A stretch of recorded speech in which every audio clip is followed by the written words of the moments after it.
केले के पराठे एक प्रेरणादायक कहानी।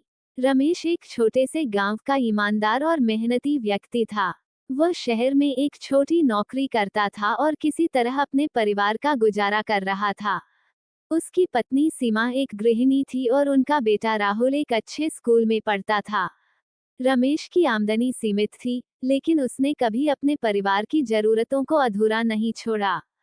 उसका सपना था कि राहुल पढ़ लिख कर बड़ा आदमी बने और एक बेहतर जीवन जिए। मुश्किलों का दौर शुरू। एक दिन रमेश की कंपनी अचानक बंद हो गई और उसकी नौकरी छिन गई। ये खबर रमेश के लिए एक बड़ा झटका थी। घर में जो थोड़ी बहुत बचत थी, वह भी धीरे धीरे खत्म होने लगी। किराया, राशन, राहुल की स्कूल फीस, हर चीज का बोझ बढ़ने लगा। रमेश दिन रात नई नौकरी की तलाश में भटकता रहा, लेकिन उसकी कोशिशें बेकार जा रही थीं। कई दिनों तक खाली पेट रहने के बाद भी उसने हार नहीं मानी। सीमा भी उसकी तकलीफ समझती थी, लेकिन घर में खाने के लिए कुछ बचा ही नहीं था। आशा की एक किरण। एक शाम, जब घर में खाने के लिए कुछ भी नहीं बचा था, सीमा ने रसोई में देखा कि कुछ पके हुए केले बचे हुए थे। उनके खराब होने से पहले उसने सोचा कि कुछ बनाया जा सकता है। उसने जल्दी से आटा गूंथा, केले को मसल कर उसमें मिलाया और थोड़ा गुड़, नमक और इलायची डाल दी।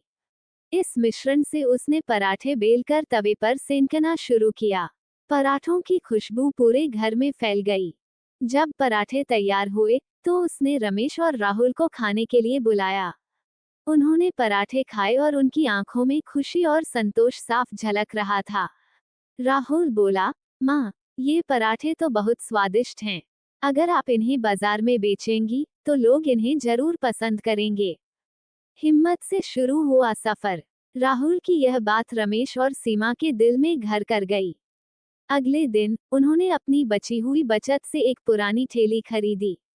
सीमा ने सुबह जल्दी उठकर केले के पराठे बनाए और रमेश उन्हें ठेले पर बेचने निकल पड़ा। पहले दिन, ग्राहकों ने अनोखे स्वाद के कारण पराठे खूब पसंद किए। रमेश को अच्छा मुनाफा हुआ। उन्होंने मेहनत जारी रखी और कुछ ही दिनों में उनके पराठे मशहूर हो गए। सफलता की ओर बढ़ते कदम। जैसे जैसे समय बीतता गया, उनके पराठों की मांग बढ़ती गई। उन्होंने एक छोटी सी दुकान खोल ली और दुकान का नाम रखा, केले के पराठे, माँ के हाथ का जादू। दुकान के बाहर लोगों की लंबी कतार लगने लगी। उनकी मेहनत, विश्वास और ईमानदारी रंग लाई। अब उनके पास एक सफल व्यवसाय था और उन्होंने अपने बेटे राहुल को एक अच्छे कॉलेज में दाखिला दिलाया। राहुल भी अपनी पढ़ाई में पूरी मेहनत कर रहा था ताकि वह अपने माता पिता के सपनों को पूरा कर सके। सीख।